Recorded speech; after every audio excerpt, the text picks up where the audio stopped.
अचिन्त्या व्यक्तरूपाय निर्गुणाय गुणात्मने समस्त जगदाधारमूर्तये ब्रह्मणे नमः। श्री गुरुभ्यो नमः।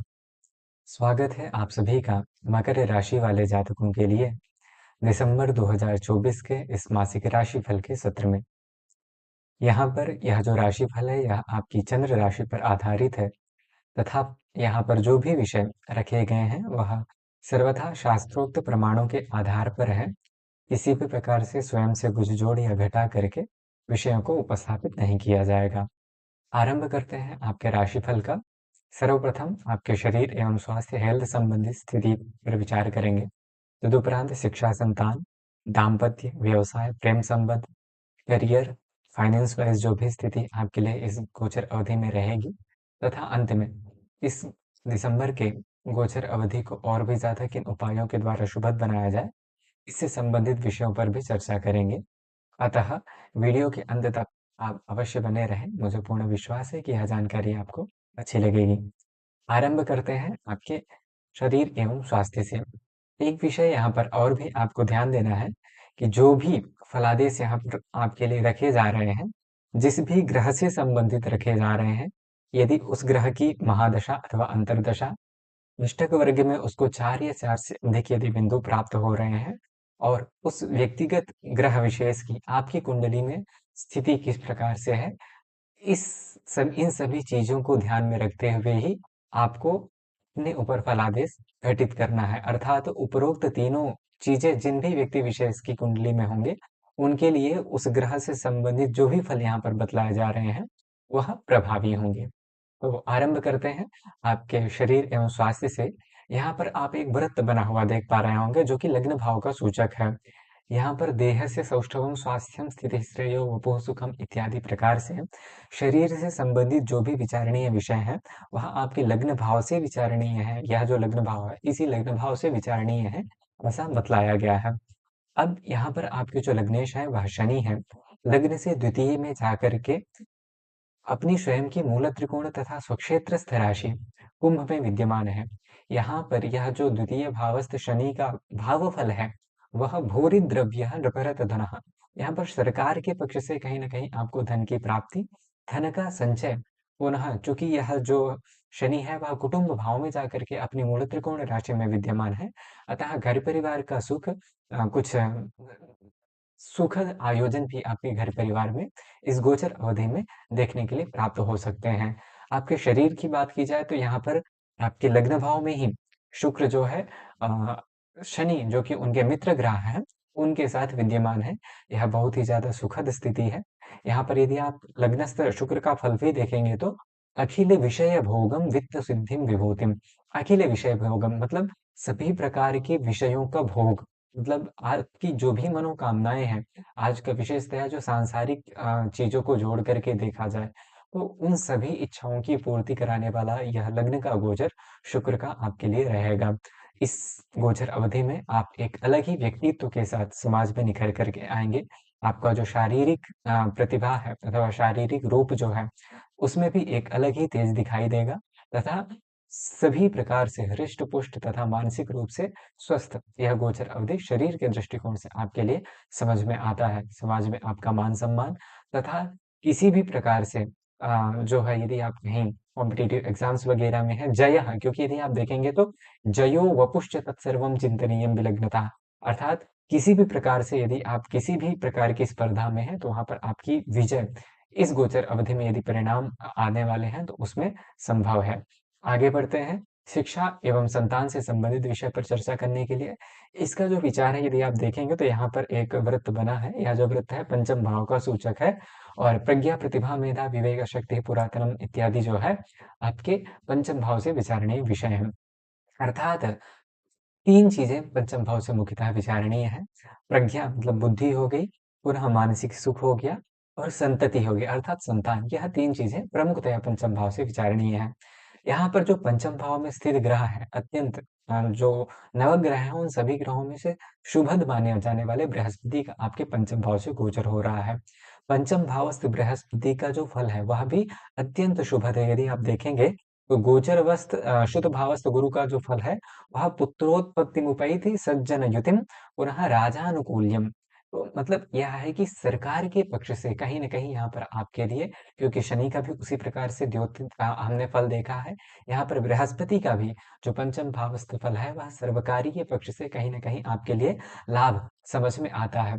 क्योंकि यहाँ पर लाभ भावस्थ सूर्य भी हैं, यदि आप देखेंगे सूर्य भी लाभ भावस्थ हैं। सूर्य जो है आजकल की जो भी गवर्नमेंट है, उनका कारकत्व रखते हैं और वह जो सूर्य है, वह आपके पंचम भाव को देख रहे हैं। अतः जो भी छात्र वर्ग हैं, किसी भी प्रकार की स्पर्धा में बैठे हुए हैं अथवा उससे संबंधित परीक्षा परिणामों की प्रतीक्षा कर रहे हैं, आपके लिए यह समय किसी भी प्रकार से वरदान से कम नहीं है। निश्चित ही आपकी सभी मनोकामनाओं की पूर्ति यहाँ पर यह जो है स्थिति दिखाती है।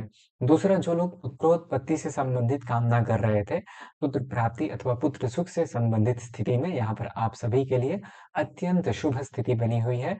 उपरोक्त सभी मनोकामनाओं की पूर्ति यहाँ पर, चूंकि बृहस्पति पंचम भाव का कारक है, पंचम भाव का कारक यदि पंचम भाव में आकर के बैठता है, पुनः यदि गोचरवशात शुभ है, तो निश्चित तौर पर यहाँ पर संतान से संबंधित स्थिति में भी आपको शुभद परिणाम प्राप्त होंगे।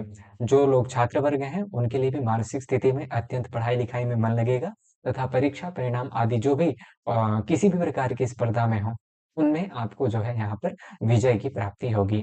आगे बढ़ते हैं दाम्पत्य प्रेम संबंध एवं व्यवसाय से संबंधित स्थिति के लिए। यहाँ पर देखेंगे तो जो मंगल है, वह आपके सप्तम भाव में नीच राशि में बैठे हैं। यहाँ पर यह मंगल उतना ज्यादा अच्छा परिणाम नहीं देंगे, क्योंकि यह एक क्रूर ग्रह है, नीच राशि में जाकर के बैठा हुआ है।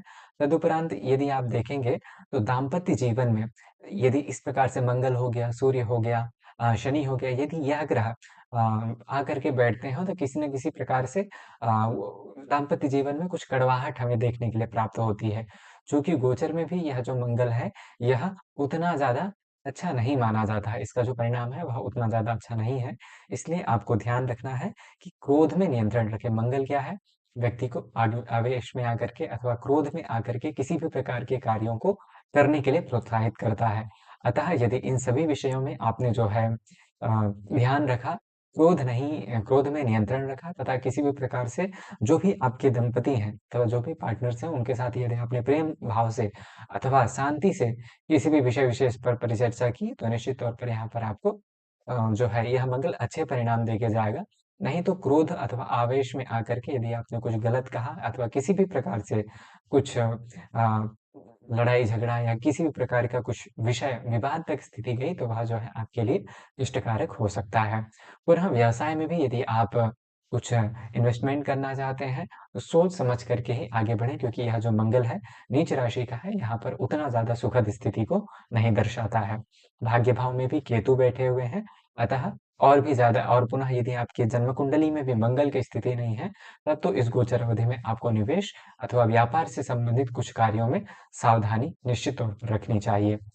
आगे कार्यक्षेत्र करियर से संबंधित स्थिति पर विचार किया जाए, तो यहाँ पर आपके सप्तम भाव से दशम भाव से इस स्थिति का विचार किया जाता है।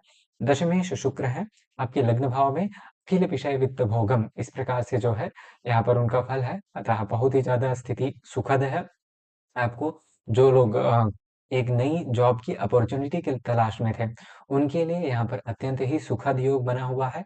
यहाँ पर आपको आपके कार्य क्षेत्र में मान सम्मान की प्राप्ति होगी।